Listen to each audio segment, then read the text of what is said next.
Good evening, everyone, and thank you for joining us here at Viva Learning for the webinar tonight. The provisional is the problem, and I don't think anyone would have imagined when we planned this webinar, however many months ago, that this might be the best and only way to really get CE right now. So great way to make use of your time these days, and I appreciate you being with us here tonight. Tonight we're going to talk about why the provisional is as important as it is, and I'm going to be honest and upfront with you guys as we start. This is a very basic course that's very rooted in the fundamentals of provisionals and fixed prosthodontics, and so what I find is that if we go back to those fundamentals from time to time and re-examine that part of it, all the complex stuff that comes after that, that doesn't come without having the fundamentals in order. And so anytime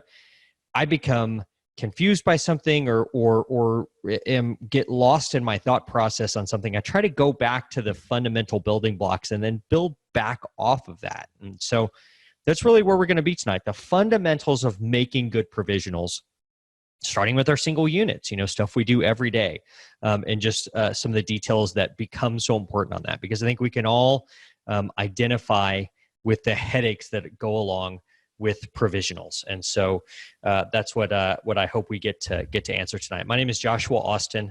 I'm a restorative dentist in San Antonio, Texas. I'm a full-time practitioner. I practice every single day, 4.5 days a week, just like most of you out there. And I do also have a article in the magazine Dental Economics. That article is called Pearls for Your Practice. And it's a product review column. So I get to try all the new stuff that companies come out with. They send it to me: composites, adhesives, cements, provisional materials, scanners, anything like that. They come out with a new one, they send it to me, I get to play with it. So I've gotten to get my hands on a lot of different materials. So I'm going to give you some kind of heads up on some materials I like tonight, fully knowing that, hey, there are other great materials on the market. And the main thing we're talking about tonight really is almost material agnostic. There's no material that makes up for bad technique. And so we're going to really talk about technique tonight. There's some materials that we can take advantage of, but for the most part, technique is really important in what we do. And so we're going to talk technique tonight as well. Part of having a sort of an interesting career like I've had, where I get to practice, but then I also get to do these other things, is sometimes I get these really cool opportunities. And, I think we all kind of run up against that, where we get to do something every once in a while that we pinch ourselves over and wonder, how in the world am I getting to do this? And this is one for me. Several years ago, I got invited to go to Glidewell Dental Laboratories, which is the biggest lab in the country there in Irvine, California.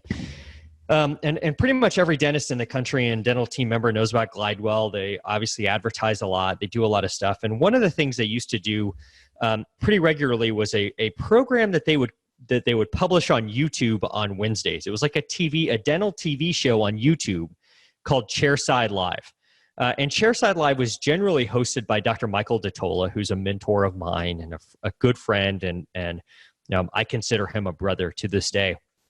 Mike invited me out to do a couple episodes of Chairside Live, and during that time, I got to actually get some real insights from Mike about how Glidewell runs, because you can imagine the logistics of running a laboratory as large as Glidewell, and sort of the things that come from that. And so the 2 episodes of Chairside Live that I did are actually still on YouTube today. Episode 145 was the first one. Episode 146 was the second one. I really liked 145. It just so happens that the week that I went to record these episodes and what we talked about in episode 145 was the week that Cecil the Lion was shot by the dentist in Minnesota. So you can imagine we had some nice long discussions about that. And we also looked at a couple of cases that we found on the floor at Glidewell.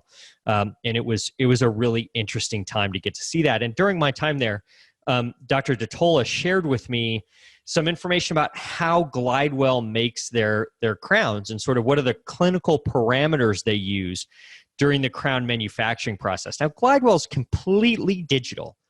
So if you send them a digital scan of your crown prep, if you're using a digital scanner like an iTero or a 3Shape, or a care stream or anything like that, they're obviously going to keep that data digital and make your crown digitally, right? Most labs kind of do that.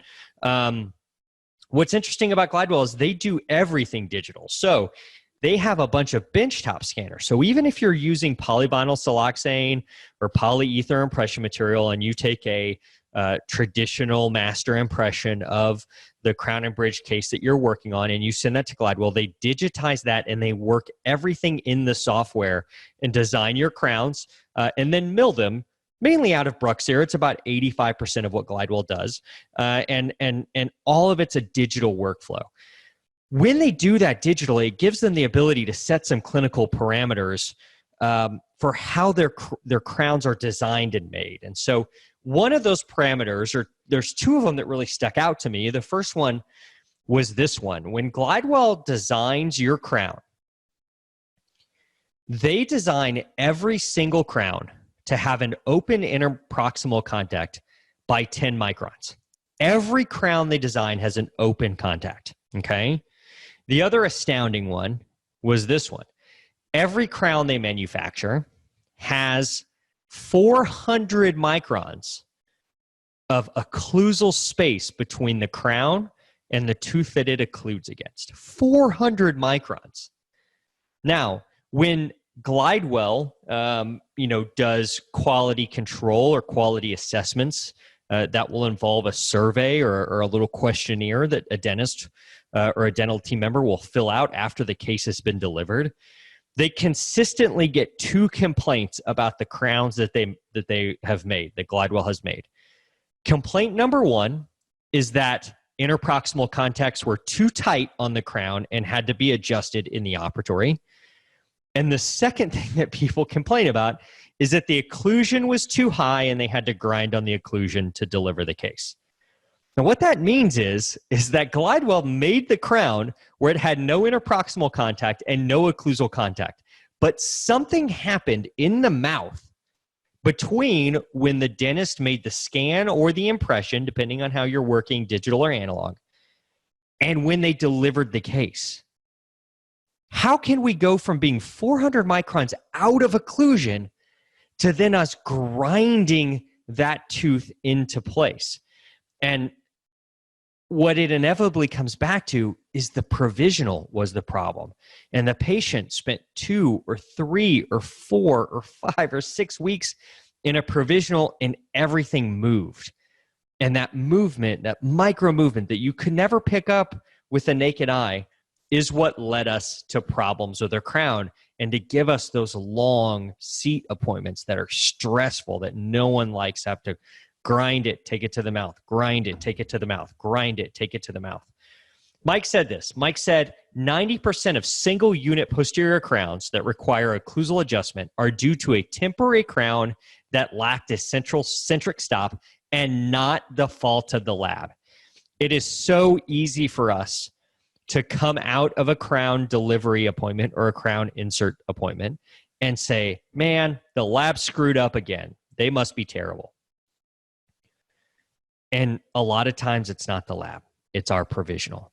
And we made our provisional with either an open interproximal contact or out of occlusion. And in the time that we had to wait for that crown to be made, or let's be frank, in a digital world, usually we get them back a lot faster than 2 weeks. In the crown, or in the time that it takes to get the patient back for us to deliver the crown, stuff moved. And I think we've all experienced the situation where a patient comes in, we prepare a crown, we do our scan, we do our impression, whatever it is, we make a provisional, and the patient disappears for sometimes like a year, right? And then they come back, and when someone calls back after a crown, after a patient's had a provisional in for a year, we immediately just think, oh, the crown's not going to fit.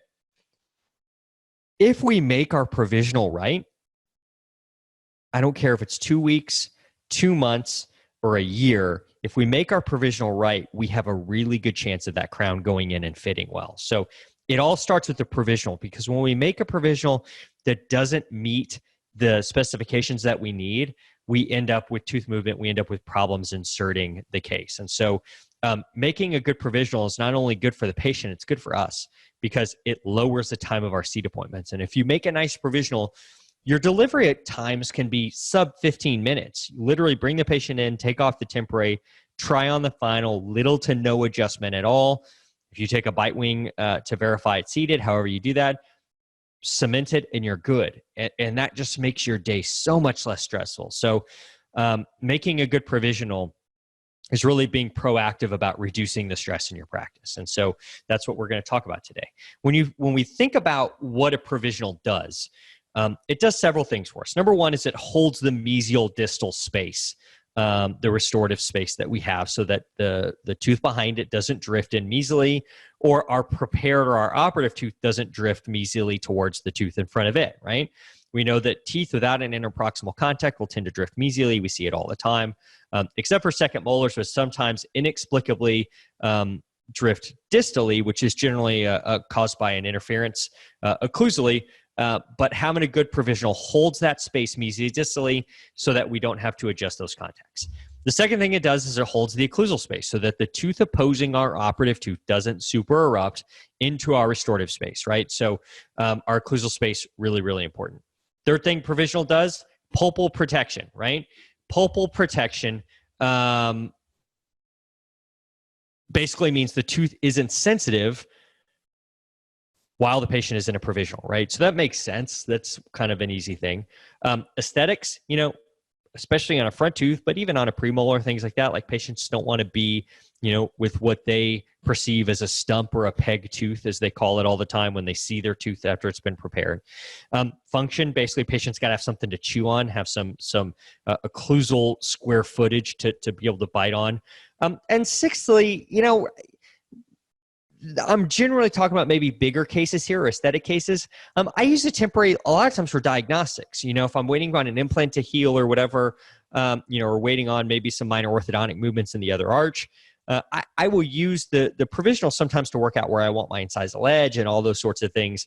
And the other thing is a temporary can clue you in to some problems with your preparation, because if you're having a hard time getting a temp to be made without breaking, for instance, then maybe you've shorted your occlusal reduction a little bit, right? So a temporary or provisional can give you some ideas of maybe some things that could be going on with your preparation, right? So it's much better to identify it then. So if you just can't get a provisional in, it keeps breaking, like, hey, maybe we need to reduce a little bit more, rescan, or take a new impression before that patient leaves. It's much better to figure out then that day. Let's see here. We have a couple of different methods that we can provisionalize with, and this is very basic and I think, pretty easy stuff. But first method is indirect. We can provisionalize, and that would be something like with biotemps, right? Everyone's heard of biotemps. Every lab has some sort of brand of these that they make, which are lab fabricated, generally now milled, PMMA, polymethyl methacrylate provisionals. If you've taken an impression of your temps and whatnot, a laboratory can certainly make these to fit your specific patient situation, or they can make these based on a diagnostic wax up and you reline them chair side. But either way, I would consider this to be a indirect provisionalization method. And quite frankly, while I will use these from time to time, it's about 5% of my practice. The other 95% I'm doing directly. Couple different ways you can do things directly. First one is with crown forms. And I do keep crown forms in my office, but not for actually making and having the crown form become the provisional. I'll get into in a little bit what I use the crown forms for in a little bit, but you could use a crown form to actually be a provisional. I mean, I learned in dental school how to take one of these metal ion crowns and reline it with jet acrylic and all of that stuff. And that was the first provisional I ever made. Do I do that in my office now? Absolutely not. Some people do. If it works for you, great. It's just not generally what I do. The second thing that we could use to make a direct provisional is with methyl methacrylate, right? Acrylic, what we were taught with a lot in dental school. Jet acrylic is kind of a name brand that we all know. It's kind of the Kleenex or the Band-Aid of acrylic materials, and quite frankly, not something that I do very often. I have it around my office, but I think there's some distinct disadvantages to using methyl methacrylate. And finally, bisacryl GMA, which is really what most of us use most of the time. And it's by far, I think, the most superior material to use for your provisionals. This is a great one we're going to talk about tonight, Tough Temp Plus from Pulp Dent.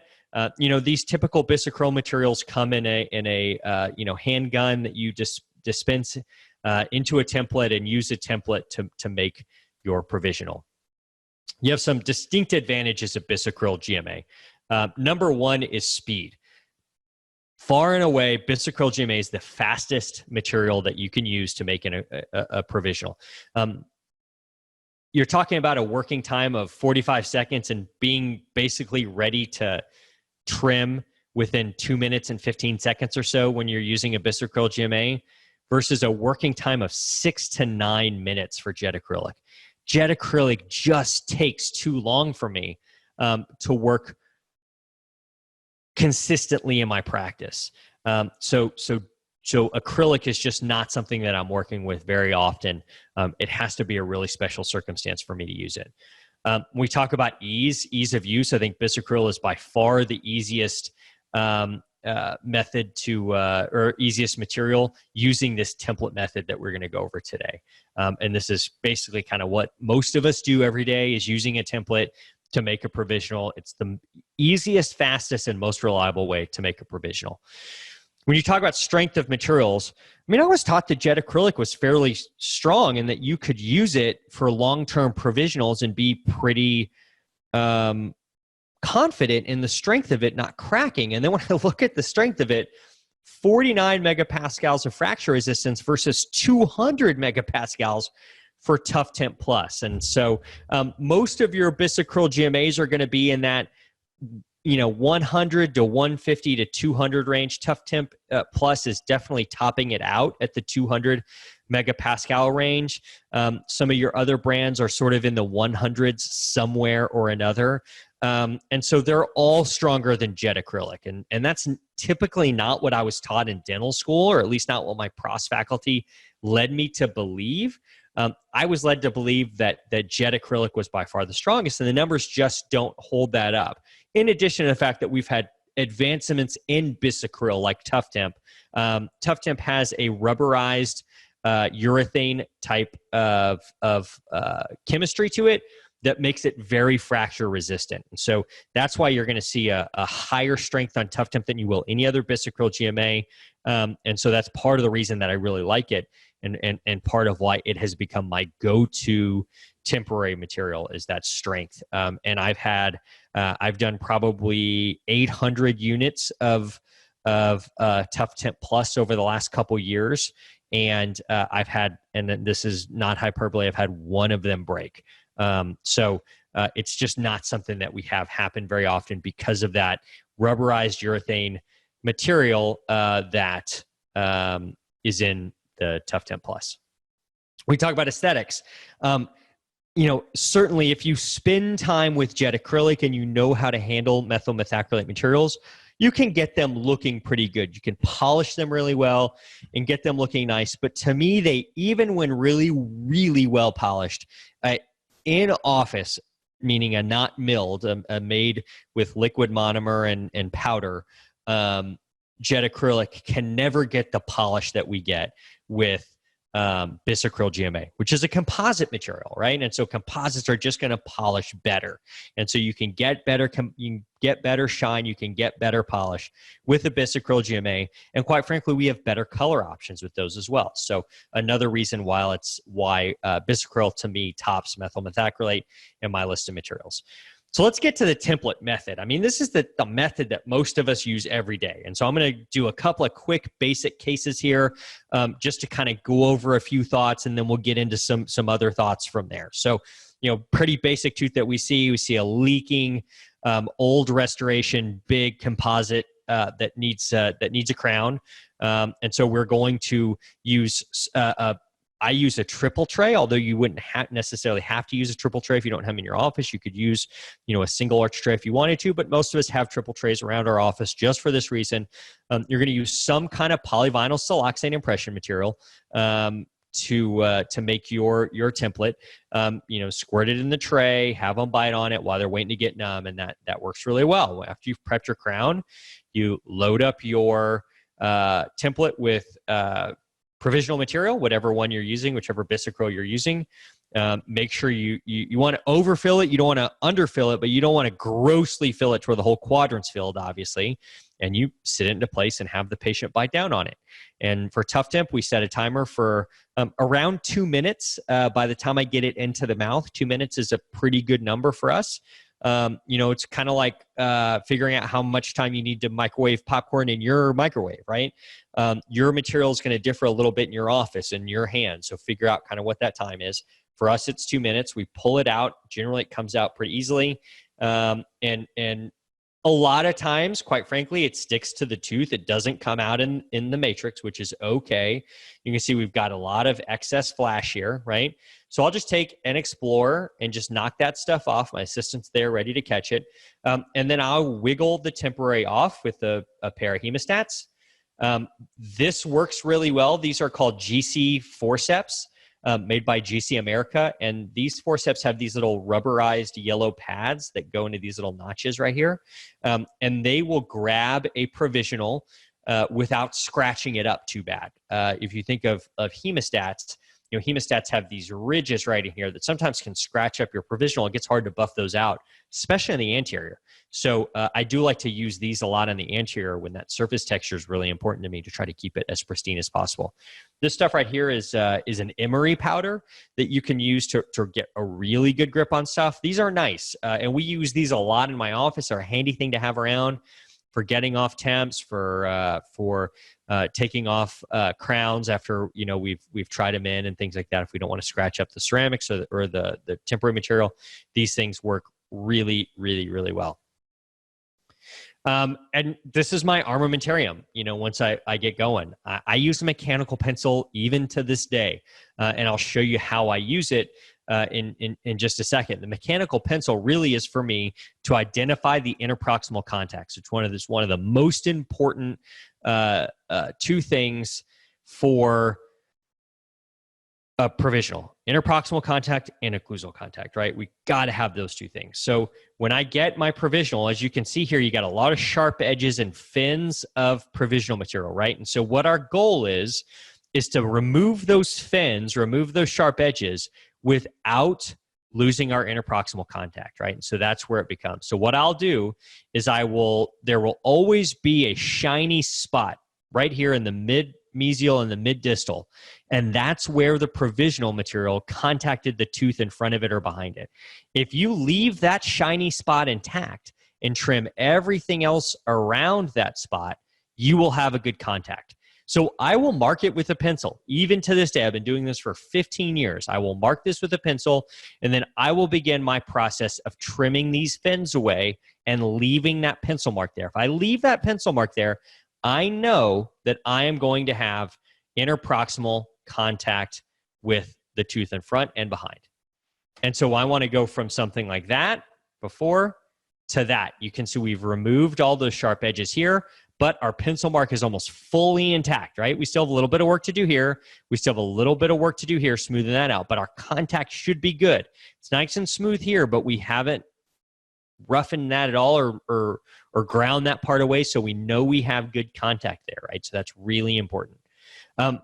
When I was in dental school, we used a lot of acrylic burrs in the laboratory in a lab handpiece to trim our provisionals, and that was, quite frankly, an infection control nightmare. Looking back on it, I don't know when, if ever, the lab handpieces in the dental school ever got wiped down. I don't know when those burrs ever got sterilized. Looking back on it now, I just think, wow, what a mess.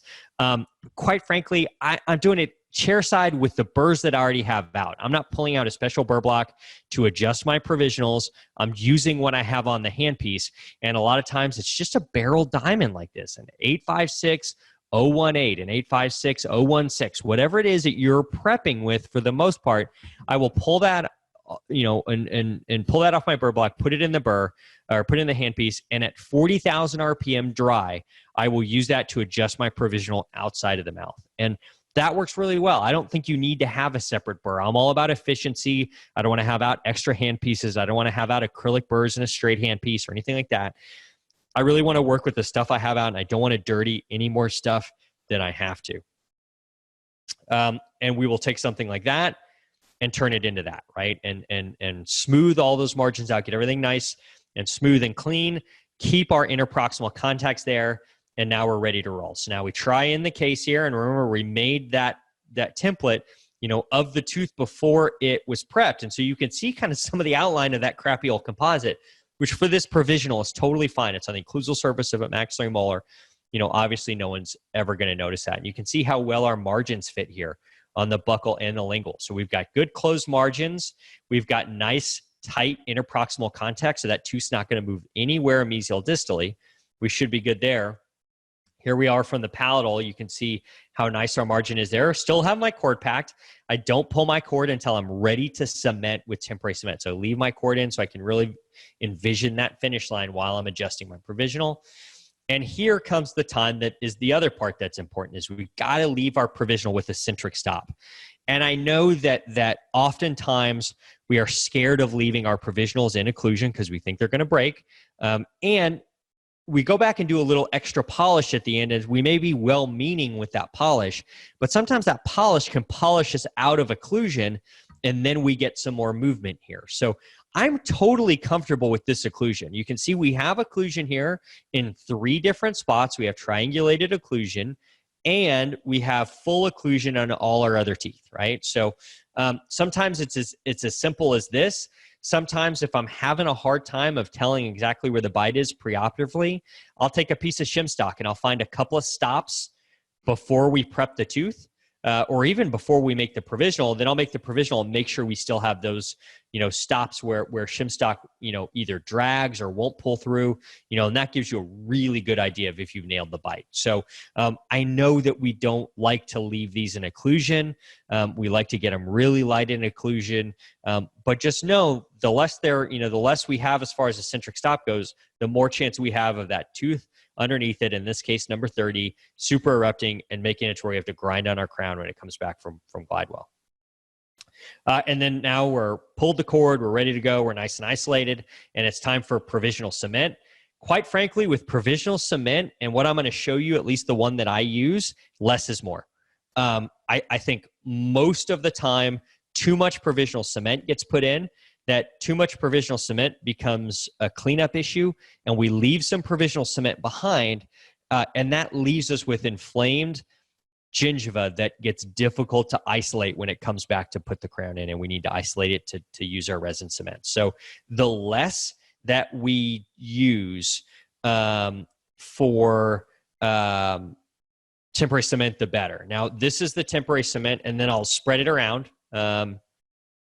and then put it in the mouth. And that's about as much excess as I want right there. That's plenty. You can saw how you could see how little I put in there, and still we have excess coming out. So we don't need to load these things up. They become really difficult to clean, and you end up with really hyperemic gingiva that's been irritated because you've had provisional cement hanging out around in that sulcus that you just couldn't get clean because it's hard. Temporary cement's hard to clean up.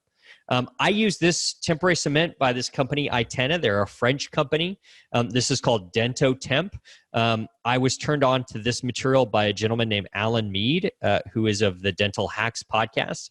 This is his favorite material. And we just do not have temporary crowns come off using this material.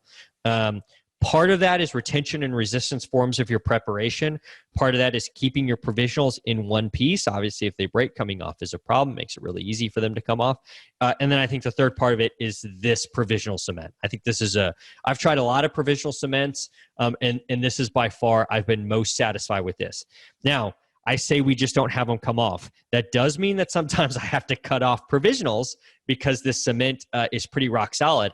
But I would say, I cut far more off than have to come in because the temp rates come off, and I'd rather do that. I think that's less of an inconvenience to the patient, less of a risk of not having a temp on and things moving. So I think making sure we're using the right provisional cement is important. For me, it's this one. If you've got one you like and are having good results with it, don't switch. Or at least maybe try this and see.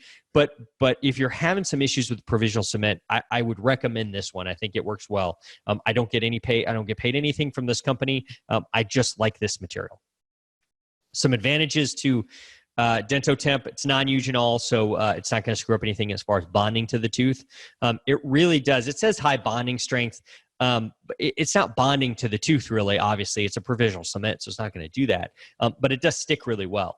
And it's pretty easy to clean up because it sets pretty hard. So generally, when you do clean up, it does come off in chunks, and so you can get most of it off in a couple of pieces, which is nice.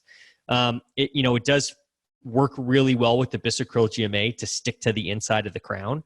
And it does have a very thin film. So you saw how little I put in, and we still had excess on that one provisional. So I think that's a great one to try if you're looking for one. Here's another case, same kind of thing. We've got a lower first molar.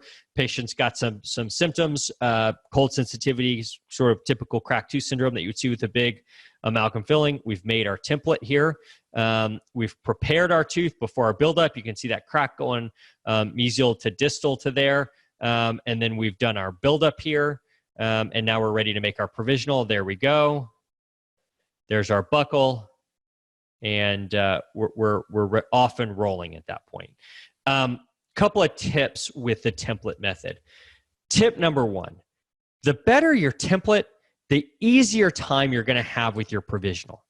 Does that mean sometimes that I will look at a template before we start and say, no, we're going to have some problems here, we're going to do this again? Yeah, sure. That means that sometimes.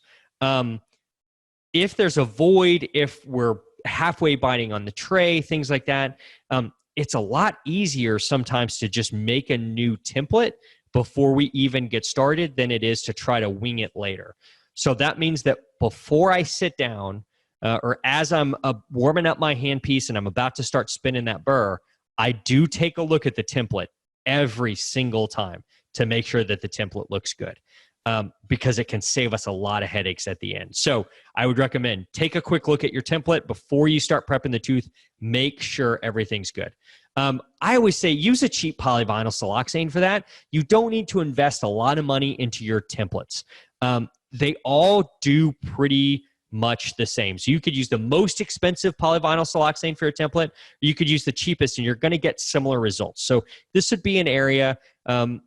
Shout out to my friend Zach Miners in Missouri, who is a co-host of the Clinical Hacks podcast, and he is a fan of trying to keep things lean and mean in the supply department, and trying to find those opportunities where, hey, the best and the middleist don't make too much of a difference on the product. And so let's go with the middleist. Let's go with the least expensive one that we can find that still gets us the same results. And this is one of those areas we do not need to spend a lot of money on a template material for these templates. And then the third thing is, don't be afraid to modify your template. We can modify our template a lot of times and get really good results.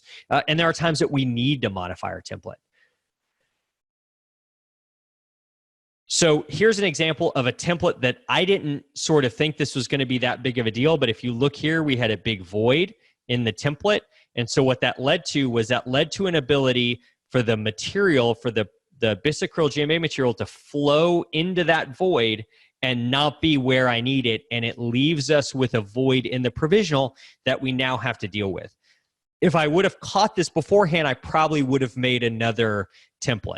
These templates, if you're using an inexpensive material, these templates cost $1 or so in your materials. And so making a new one isn't that big of a deal. Now, if you're using the most expensive PVS on the market, obviously that's going to be more expensive. That's why I urge you to use a less expensive one. So if you have to make two, it's not that big of a deal. Now, in this particular situation, we ended up with a void here, but that void is pretty repairable. I'm not going to leave it because that's going to be an escape route for provisional cement to get out and wash out and potentially come off, bacteria to get in, and possibly let fluid and things like that in to make this a sensitive tooth while it has the provisional on. Fortunately, Tough Tip comes with this patch material that's a light cured flowable patch material that you can flow in there and light cure, and you don't have to make a new provisional when you see this, because at this point the tooth is already prepped, right? So having this can really bail you out of that sometimes. This is what I use for my templates. This is the house brand Henry Schein alginate alternative. It's as inexpensive as it gets, and it works great, especially for this, where we're just making a provisional, literally one time, 15 minutes after we've made the impression. It works really well. I've looked at a lot of different things and tried to count pennies here and there and try to figure out which one works the best. And I think value-wise, this is perfect. Would I use this material for a master impression on a veneer case? Obviously not. This serves a very specific role in my practice, and so I'm okay using a less expensive material. And this material performs exactly as I need it to for this particular scenario, and it does so inexpensively. So I think it's a home run. Here's another one where we've made our template, and if you look here, the tooth had some open contacts before we prepped it, and so we've got these fins of polyvinyl siloxane in there. If we make the provisional how it is now, we are going to have open contacts on either side of this provisional. So I always look at these contact areas of these templates, and I modify them as needed. So here's what I would do in a situation like that. I would literally just take my hemostats, I would grab that fin of polyvinyl siloxane that goes in between the teeth, and I literally just yank it out. I just pull it out of there, and that's going to get that material out of there. As long as that material is there, you can't get a contact. So I'm going to get that out. Does that mean that I'm going to be a little over-contoured in my provisional here when I first get it off of the tooth? Yes, absolutely, but I'm going to trim that down and really refine that contact. We got to have the contact there to start for me to refine that down and get those embrasures right? So I modify my template all the time. And so then we can get, closer to something like that where we're going to get some contact in between the teeth here and some contact in between the teeth there. Here's the case. So this gentleman has an implant that's going in at tooth number 3. It's been grafted, and the site's healing from the graft and getting ready to go. Tooth number 2 had a lost old crown and needed endo. So endo kind of did their thing. They threw some IRM in it, and they sent it to me like this. Obviously, I can't make a provisional like this. I can't just make a template without thinking about it, because there's not going to be enough space to make a good provisional here with the preparation that I'm going to do. And so we have to try to restore this tooth quickly to be able to get a good provisional on it. So this is where I use my crown forms. So we will find the best crown form that fits that area. I'll crimp it, I'll put it on that little thing where you push your thumb onto it and it expands the bottom of it. I'll trim the edges as best as possible. I'm not trying to make it exact. I'm just trying to get something on there to give me a shape, and then I will take my template. So this is where I use crown forms right here. I'll take my template, and usually, almost always, the ion crown comes out in the template. I pop that thing out of there, and we're ready to roll. Now, if you can see, this is that one that I showed you earlier that had that void here. So this template probably didn't help, or this ion crown probably is part of the reason that didn't flow and get a very good contact there. But now you can see why we're going to have a problem here that I'm going to need some flowable later on. But this at least gets us in the neighborhood so that we can get a fairly nice provisional. And there's our provisional. You can see there's where it came out that led us to needing some flowable in there. But after we get it all patched up and ready to go, there we go. And we've got 2 centric stops on it right here and right here. So we should be pretty good to go there. So nice result. And it's sometimes difficult to make these provisionals on teeth like that are broken down. That's where crown form can help you. Here's something that we see all the time, a broken tooth, right? Here's a tooth that broke off a couple of cusps back here. We've got an old alloy here that's in place. So if we just take our template here, we're going to have template material flow all into here, and we're not going to have the space that we need to make a good thick provisional crown, to have the adequate strength that we need and retention and resistance forms to stay in place.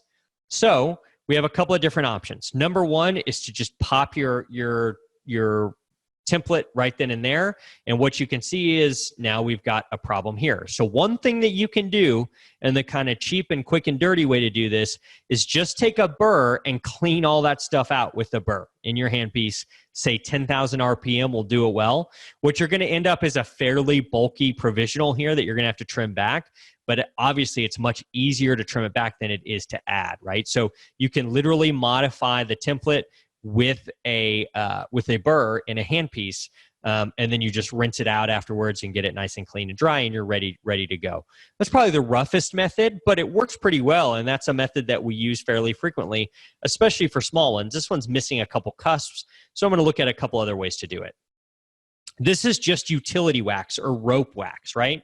We'll take some of this, dry the tooth, stick it on there, rough and dirty. I'm not really like taking an instrument and contouring it. I'm kind of doing it with my finger more than anything, and I'm just trying to take up some space there, right?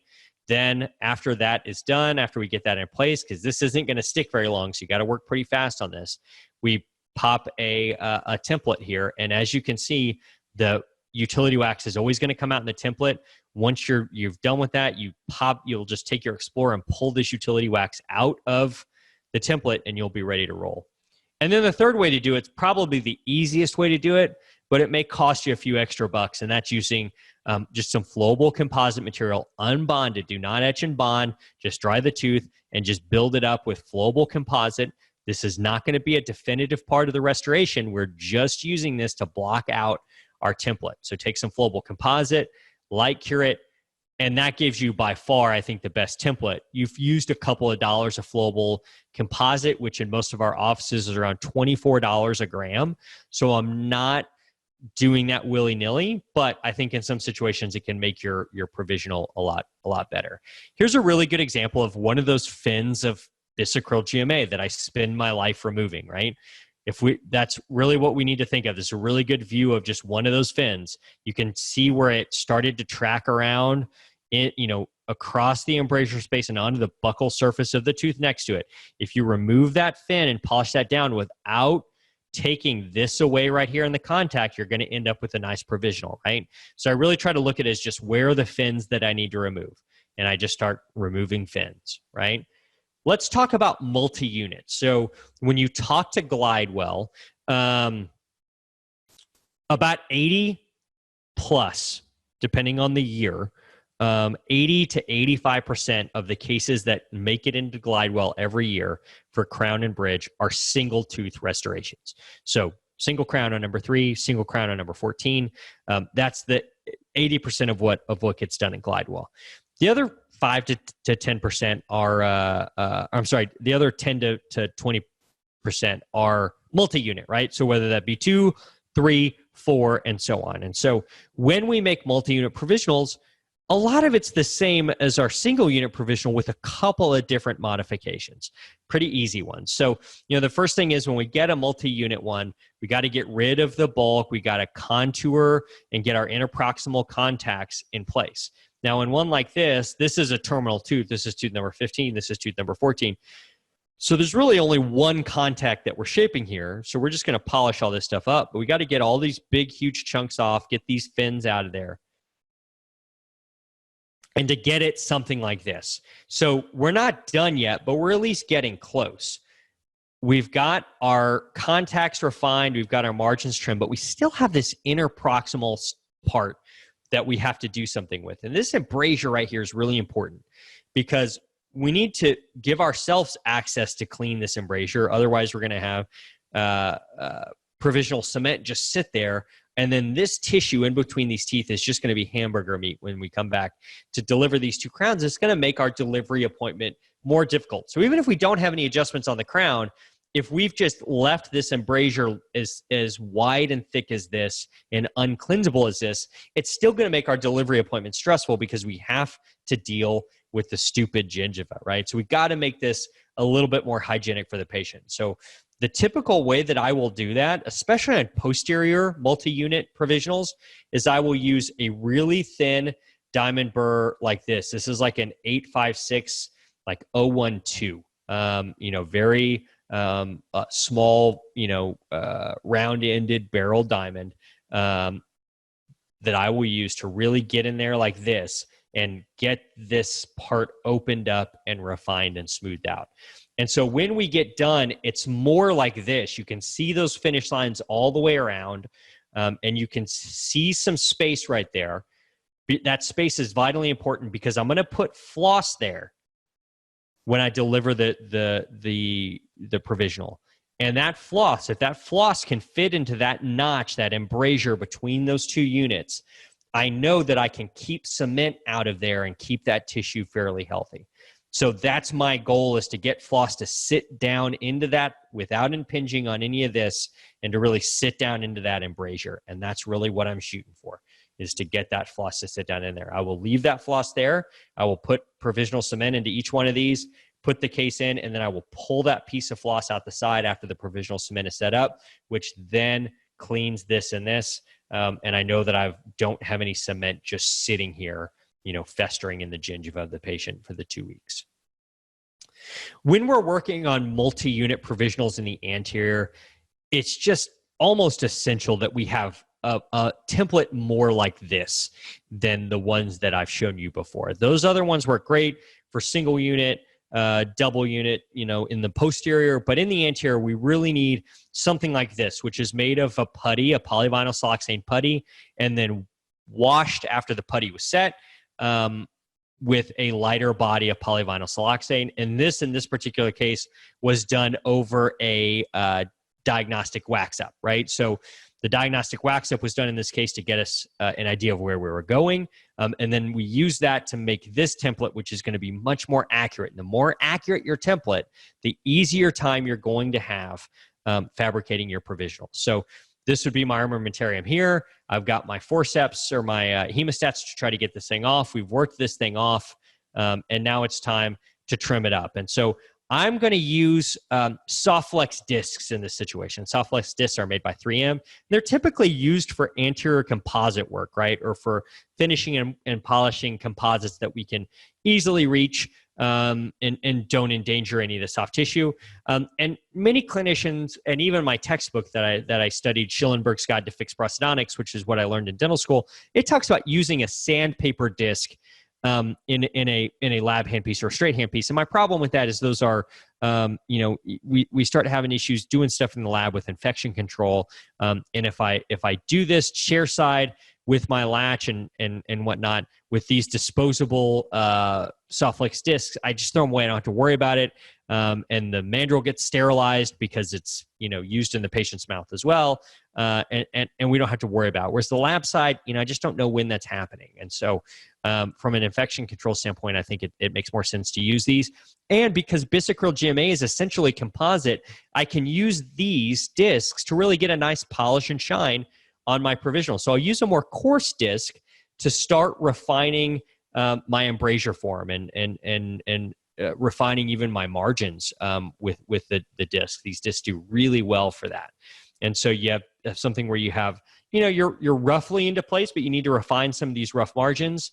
And just using discs and a little bit of this, really small barrel diamond burr, you can really get a nice shape on this and get this pretty well into place. And so now it's just time to polish it a little bit. And so, that's kind of where we are here. We make our way through our system of dark to light with our polishing discs, and we can make it look really nice. The next thing that I think really stands out in Tough Temp, and there are other materials that have this, but having a glaze that I can use on anterior provisionals really raises the game of these provisionals and makes them go from good to great. And so you can have something like that. This provisional glaze is light cure, so I'll just put it in a little Dappen dish here, apply it with a applicator brush, and I'll just very lightly air thin that and then cure it with my curing light, 10 to 20 seconds per unit. And honestly, I'm not even doing it on the lingual of the teeth of the provisional. I'm just doing it on the buccal of the provisional. So that's really where this stuff shines, is giving us the ability to raise our game on these anterior provisionals with this included glaze is really, really nice. And so there we can get something like that, which is a really nice provisional. And you can see we have nice embrasure form in through here. And this will be this will be a situation that that should work pretty well. And so, this is a bigger case, obviously, that we did with Tough Temp. This is a veneer case, and I use Tough Temp for that. Those really fine margins of veneers, Tough Temp trims really well around those. In fact, I've never found anything that trims better around those really fine veneer margins. And we can get, provisionals that look like this, literally, chair side. With a 6-unit provisional like this, I'm probably going to spend 20 or so minutes on. A single unit posterior, provisional, I think shouldn't take more than 5 minutes. And you're talking about 2 minutes of those being time to set for the material to set. So, it should take you about 3 minutes to, get the provisional off, get it trimmed, get it adjusted to bite, and get it in, and another couple minutes for the provisional cement to set. But I think within 5 minutes you should be waiting for provisional cement to set on single units. One like this is obviously going to take some more time, right? So this is a bleach shade 1, or a bleach shade of Tough Temp. Tough Temp comes in multiple shades, A1, A2, A3, B1 bleach, and I think an A35, if I'm not mistaken. So, gives us a lot of options, and this is with the glaze and all that, and there's our final result. So, that's a nice case, and I think that works out really well. And so Tough Temp, served us well in those situations. So here's a couple of other temps on multi-unit provisionals. Always splint the teeth together. Always, always, always. Because when you splint the teeth together in a multi-unit provisional, you're preventing a lot of that mesial distal drift that can happen. Now, when you're expanding that possible mesial and distal drift onto multiple units, if you're making single unit provisionals, it just makes really difficult to make sure all those teeth are staying where they are in space. And you're going to subject yourself to a lot of adjustments that get really hard to figure out if you don't splint them together. So always splint them together. Trim the fins, we've talked about, and refine your interproximal contacts. Then use your disc to refine the margins. Use those discs and thin diamonds to refine your embrasures. Floss needs to sit inside the gingival embrasure space. That's how you know you have enough space and that you can keep cement out of it if you can fit floss in it, and you cement it with the floss in place. After the cement is cured or set, your provisional cement, then you can move that floss, buccal and lingual, get out the excess that's in there, and then just pull it out the side and be done with it. And now you know that the patient can keep it clean, either with a proxy brush or with a floss thread, or however you want them to do that. The more units you have, the less likely they are to knock it off. So 4-unit provisionals, those things rarely come off unless something breaks, unless you have a tooth that breaks off, or a buildup that breaks off or something like that. Those 4-unit provisionals are on, and sometimes sometimes they can be a battle to get off. So multi-unit provisionals, you generally are not going to worry about those coming out as much. I want to thank Pulp Dent for their support on this. And if you're interested in Tough Temp and getting some more information about their great products, check out pulpdent.com. They're a great company out of Watertown, Massachusetts. So I think they're probably reeling today with the news that Tom Brady has left the Patriots. So our condolences to the good people at Pulp Dent on the loss of Tom Brady. May that be the worst thing that happens to you this month. So we're going to do some questions and answers right quick, and then we will get you guys out of here, get you over to get your CE credits. Zam asks, if brands of Bisacryl were Hall of Fame baseball players, which Hall of Famer would Tough Temp be? If anyone who reads my column knows that I always score products on a scale of, is it a single, double, triple, or home run? So I'm a big baseball fan. In fact, I was just at the Hall of Fame last week, which seems like a long time ago. But I think Tough Temp is the Honus Wagner. No, actually, no. It's the Ty Cobb of provisional materials because it's the toughest. It's the one that can take a pounding and always comes back for more. So Pulp Dent is the Ty Cobb of provisional materials. Let's see here. Which impression material is the best for template temporization? I really think, and thank you, Trevini, for asking that. Again, I think the least expensive one that you can find that's a polyvinyl or an alginate replacement, all those are polyvinyl materials, should work fine. The least expensive one you can find really will work the best. AMF asks, what tips do you have to prevent bubbles and temporaries? That's a good question. That can happen, a lot. So I think about it the way I think about pouring an alginate impression. I'm pouring stone in an alginate impression, and I try to watch the edge of the stone as it goes through all those nooks and crannies of the alginate, and make sure all of those are filled as I'm loading that with stone. And I kind of do that same sort of thing. I bury my tip way down on either the occlusal surface, what will then be the occlusal surface of the provisional, or the incisal ledge of the provisional, and I backload that, making sure to keep my tip in the material the whole time. And generally speaking, most of the time we end up bubble free on that. So that should be a pretty easy thing for you. And last question, can you repeat the name of those forceps? Those forceps are called GC forceps, and they're made by GC America. You can find those on their website. You can purchase them through most distributors. Shine, Patterson, Safco, any of those should work. And finally, what emery powder do you use? Actually, that is, Kelly asked that. That's the emery powder that comes with the GC forceps. So that's not a separate product. It all comes together in a kit. You open up the forceps, put the little yellow pads on, dip those before you touch the patient or anything. You dip those into the emery powder, kind of knock out the excess, put the emery powder on the side. You're done. Dry off whatever it is you're trying to take off, because the wetter it is, that's going to kind of coagulate that emery powder. So make sure what you're trying to get is dry. And then put those forceps on the tooth, and you get a really good grip on it. Those yellow pads are disposable, so they're not multi-use. So you throw those things out, and so that's how and then you sterilize the forceps, obviously, and that's how infection control works on those. And then can you AMF asks, can you review your impression technique? 99% of the impressions I do are digital using the iTero, iTero Element 2.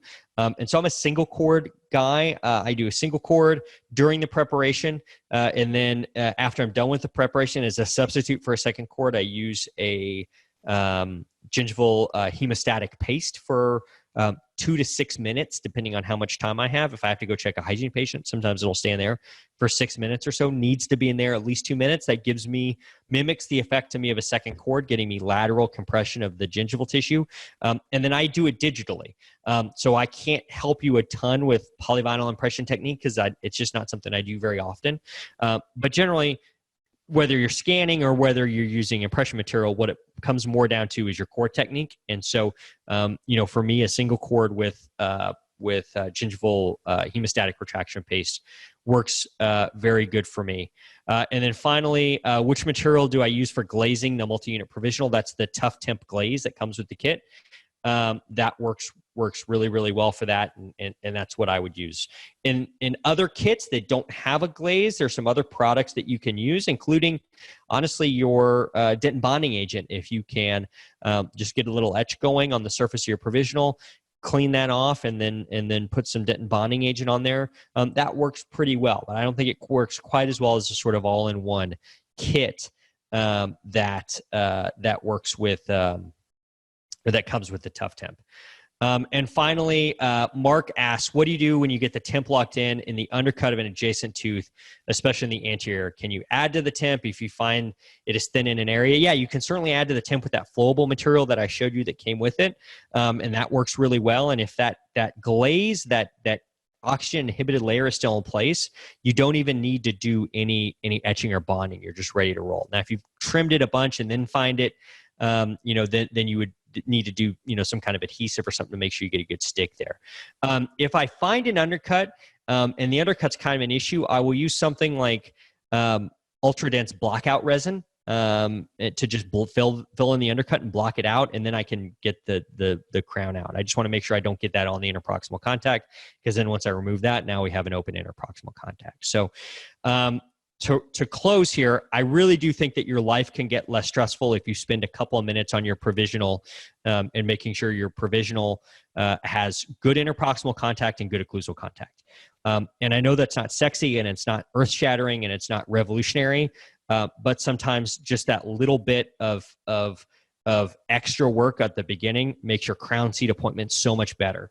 And even if you have those patients that disappear for 3 weeks, 6 weeks, 9 weeks, a year, If you've made a good provisional, there's still, hopefully going to be, especially even at a year, but 3 weeks, 6 weeks, 9 weeks, you're going to have no problem getting that final crown to go in. So putting in a little work and make sure you have a really nice provisional at the beginning saves you a lot of work, stress, and heartache at the end, and saves you remake, which saves you money. So really spend some time on your provisional, and I think you'll be in really good shape.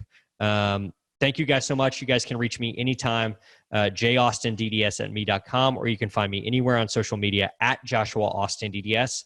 And I appreciate your time tonight. I think that the Viva folks are going to come on and walk you on from here. But you guys have a great night. Thank you so much. Stay safe out there.